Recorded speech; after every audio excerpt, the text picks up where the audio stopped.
दिया बाती कर अभी उठी थी कि सांझ के धुंधले में दरवाजे पर एक छाया दिखी। इस वक्त कौन आया, यह सोचकर मैंने जोर से आवाज़ दी, कौन है? मैं रोहित आंटी, कुछ गहरे स्वर में जवाब आया। रोहित, और इस वक्त अच्छा है जो पूर्वा के पापा घर पर नहीं है। यदि होते तो भारी मुश्किल हो जाती, क्योंकि रोहित को देखकर उनकी त्योरियां ही चढ़ जाती। हाँ, भीतर आ जाओ बेटा, कहो कैसे आना हुआ? कुछ नहीं आंटी, सिर्फ यह शादी का कार्ड देने आया था।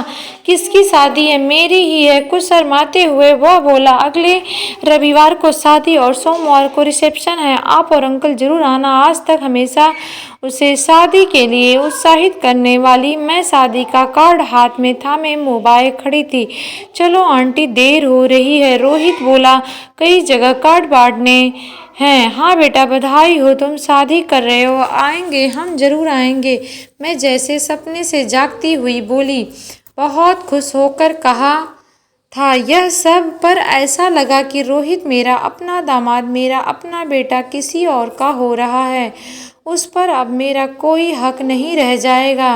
रोहित हमारी ही गली का लड़का है और मेरी बेटी पूर्वा के साथ बचपन से स्कूल में पढ़ता था। पूर्वा की छोटी छोटी ज़रूरतों का ख्याल करता था। पेंसिल की नोक टूटने से लेकर उसे रास्ता पार कराने और उसका होमवर्क पूरा कराने तक बचपन से ही रोहित का हमारे घर आना जाना था। बच्चे के बचपन की दोस्ती पर पूर्वा के पापा ने कभी कोई ध्यान नहीं दिया, लेकिन जैसे ही दोनों बच्चे जवानी की ओर कदम बढ़ाने लगे, वह रोहित को देखते ही नाक भौं चढ़ा लेते थे। रोहित और पूर्वा दोनों ही पापा की इस अचानक उपजी नाराजगी का कारण समझ नहीं पाते थे। पापा का व्यवहार पहले जैसा क्यों नहीं रहा, यह बात 12वीं तक जाते जाते वे अच्छी तरह से समझ गए थे, क्योंकि उनके दिल में फूटा हुआ प्रेम का नन्हा सा अंकुर अब विशाल वृक्ष बन चुका था। पापा को उनका साथ रहना क्यों नहीं अच्छा लगता है, इसका कारण वे समझ गए थे। छिपकर पूर्वा रोहित के घर जाकर नोट्स लाती थी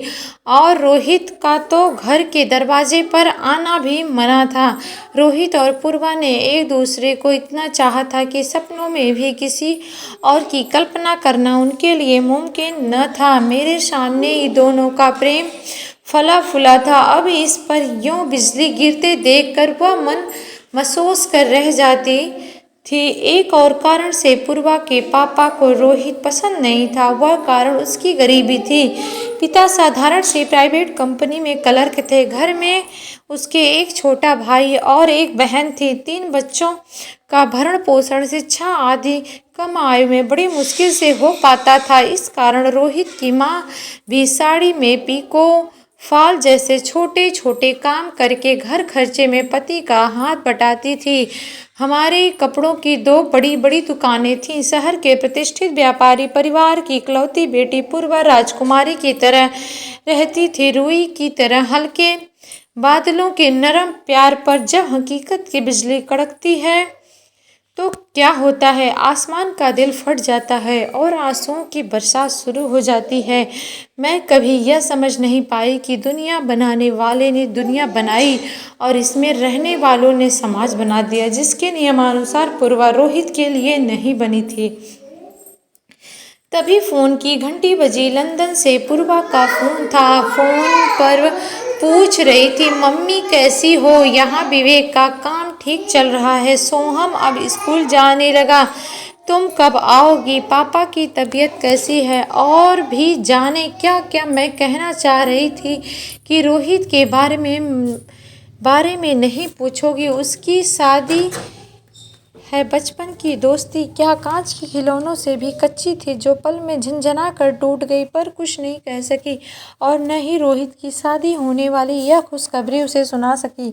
दामाद विवेक के साथ बेटी पूर्वा खुश है, मुझे खुश होना चाहिए, पर रोहित की आंखों में जब भी गीलापन देखती थी, खुश नहीं हो पाती थी। विवेक लंदन की एक बड़ी फर्म में इंजीनियर है। यह अच्छी कदकाठी, गोरा रंग, उच्च कुल के साथ साथ उच्च शिक्षा क्या नहीं है उसके पास। पहले पूर्वा जिद पर अड़ी थी कि शादी करेगी तो रोहित से, वरना कुमारी ही रह जाएगी।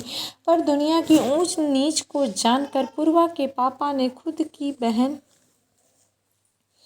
के घर बेटी को ले जाकर उसको कुछ ऐसी पट्टी पढ़ाई कि वह सोचने को मजबूर हो गई कि रोहित के छोटे से घर में रहने से बेहतर है विवेक के साथ लंदन में ऐशो आराम से रहना।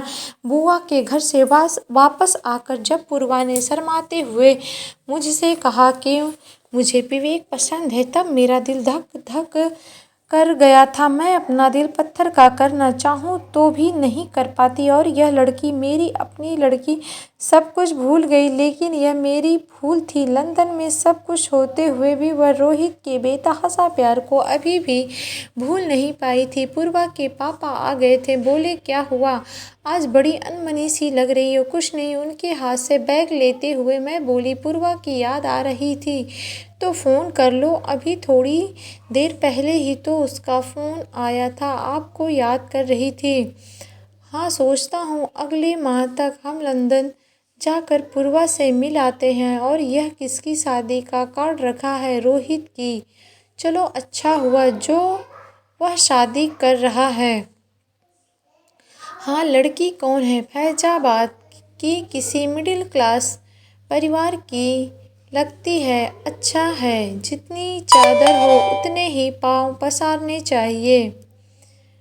मैं रसोई में जाकर उनके लिए थाली लगाने लगी। वह जाने क्या क्या बोल रहे थे। मेरा ध्यान रोहित की ओर गया, जिसे मैं बेटे से बढ़कर मानती हूँ। उसके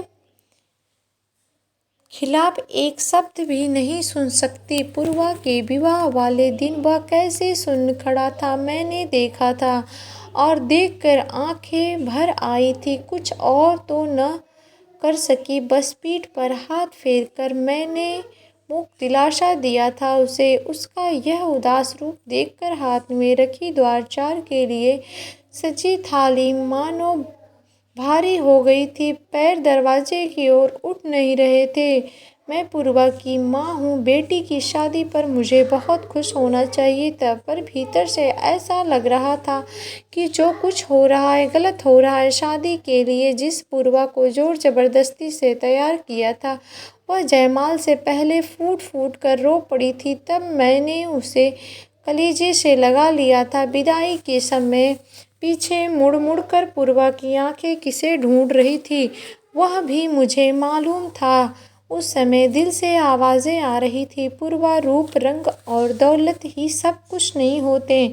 इस प्यार के सागर को ठुकराएगी तो उम्र भर प्यासी रह जाएगी। पता नहीं ये आवाज़ें उस तक पहुँची कि नहीं, पर उसके जाने के बाद मानो सारा घर आंगन चीख चीख कर कह रहा था, मन के रिश्ते कोई और होते हैं जो किसी को दिखाए नहीं जाते। निभाने के रिश्ते कोई और होते हैं जो सिर्फ निभाए जाते हैं। तब से जब भी रोहित को देखती हूँ दिल फट जाता है। पूर्वा की शादी को अब पूरे 7 बरस हो गए हैं, और रोहित इन 7 वर्षों तक उसकी याद में तिल तिल जलने के बाद अब ब्याह कर रहा है।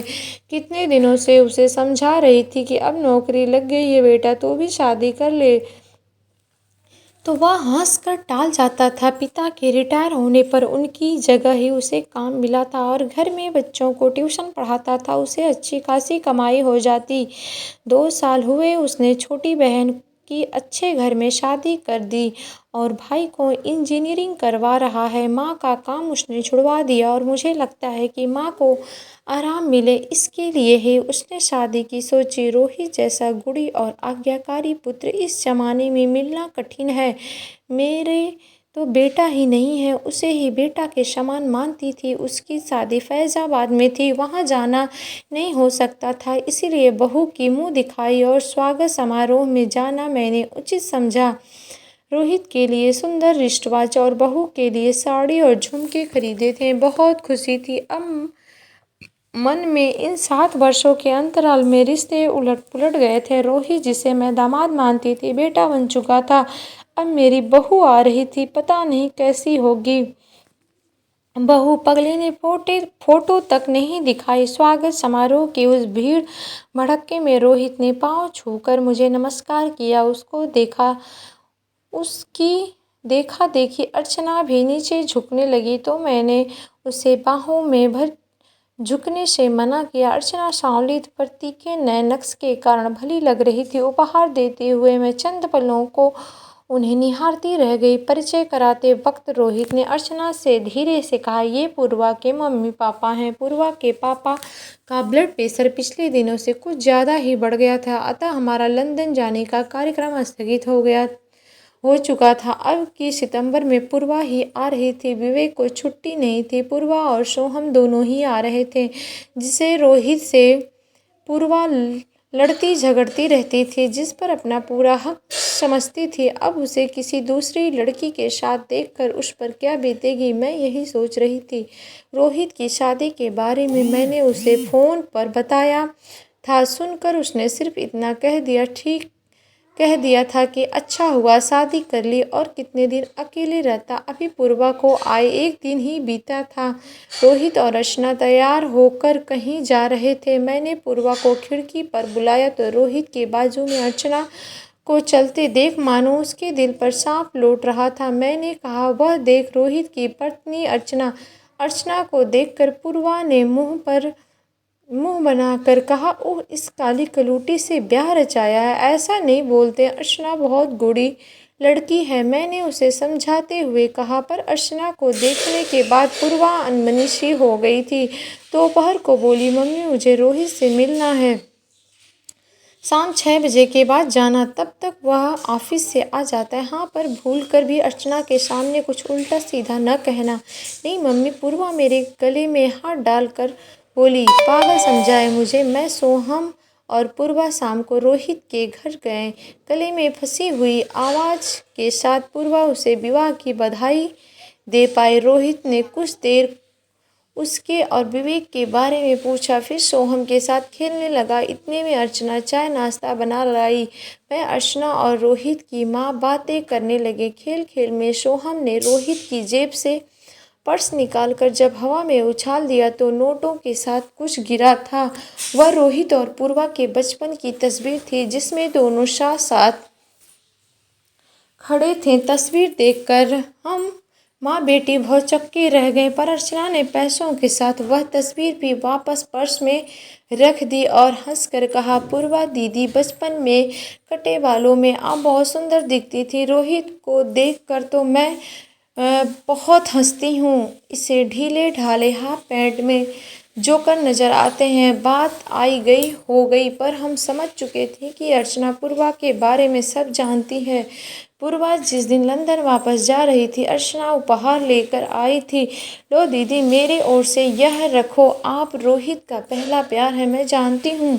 अब वह अभी तक आपको नहीं भूले हैं। वह आपको बहुत चाहते हैं और मैं उन्हें बहुत चाहती हूँ, इसलिए वह जिसे चाहते हैं मैं भी उसे बहुत चाहती हूँ। उसकी यह सोच पूर्वा की समझ से बाहर की थी। पूर्वा ने धीरे से थैंक यू कहा। आज तक रोहित पर अपना एकाधिकार जताने वाली पूर्वा समझ चुकी थी कि प्रेम का दूसरा नाम त्याग है। आज अर्चना के प्रेम के समक्ष उसे अपना प्रेम बौना लग रहा था।